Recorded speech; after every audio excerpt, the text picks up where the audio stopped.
रायपुर से आपको खबर बता रहे हैं, जहां गैंगस्टर अमन साव के एनकाउंटर पर अब सवाल भी उठने लगे हैं। नेता प्रतिपक्ष डॉक्टर चरणदास महंत ने सवाल उठाते हुए कहा है कि पता चला है कि अमन साव को रात में ले जा रहे थे, तभी हमने ये समझ लिया था कि इसको आधे रास्ते में मारेंगे, एनकाउंटर होगा, मैंने मान लिया था।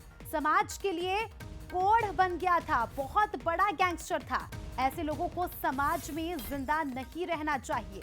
तो वहीं कैबिनेट मंत्री केदार कश्यप का भी बयान सामने आया है, जिसमें उन्होंने कहा है कि अपराधियों का अंत यही होता है, समाज में ऐसे लोगों की कोई स्वीकार्यता नहीं है।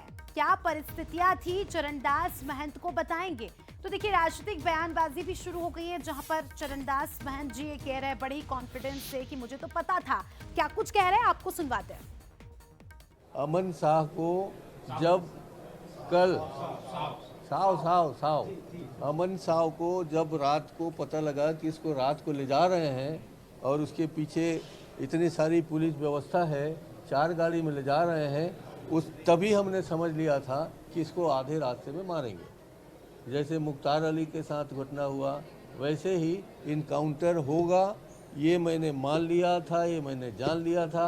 आपका बहुत बहुत धन्यवाद कि आप मेरी जानकारी को पुष्ट कर रहे हैं। बहुत बड़ा गैंगस्टर था, समाज के लिए कोढ़ बन गया था और वह मारा गया। ये तो सरकार की नाकामयाबी है, मगर सामाजिक दृष्टि से बहुत लोग चाहते थे कि ऐसे लोगों को समाज में जिंदा नहीं रहना चाहिए। चलिए, इस खबर पर हमारे सहयोगी शिखर हमारे साथ लाइव जुड़ चुके हैं, उनसे जानकारी लेंगे।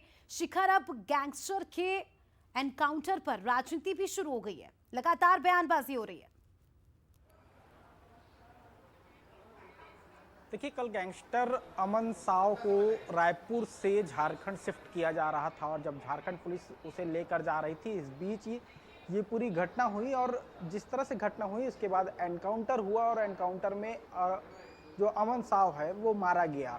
हालांकि गैंगस्टर अमन साव के ऊपर कई अपराध दर्ज हैं, राजधानी रायपुर के साथ ही रांची झारखंड में भी अपराध दर्ज हैं और ऐसे में जब एनकाउंटर हुआ है तो छत्तीसगढ़ में सियासी बयानबाजी भी इसे लेकर शुरू हो गई है। नेता प्रतिपक्ष चरणदास महंत का इस पर बयान आया। उन्होंने साफ तौर पे इस बात का जिक्र किया कि जब रात में अमन साव को कड़ी सुरक्षा के बीच लेकर जाया जा रहा था तो हमने मान लिया था कि अब उनका एनकाउंटर होने जा रहा है, क्योंकि जिस तरह की परिस्थिति निर्मित हुई थी उस निर्मित परिस्थिति को ध्यान में रखते हुए नेता प्रतिपक्ष जी ने इस बात का जिक्र किया। उन्होंने इस बात का भी जिक्र किया कि समाज के लिए कोढ़ बन गया था और समाज में जब इस तरह की परिस्थितियां होती हैं तो सामाजिक दृष्टिकोण से लोग चाहते थे ऐसे लोगों को समाज में जिंदा नहीं रहना चाहिए।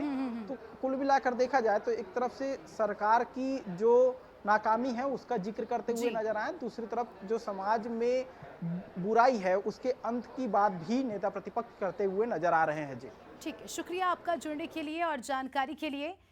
तो चलिए, अब आपको ये भी सुनवा देते हैं कि मंत्री केदार कश्यप ने इस एनकाउंटर को लेकर क्या कुछ कहा। साव का आज झारखंड में जो एनकाउंटर हुआ है उसकी जानकारी प्राप्त हुई।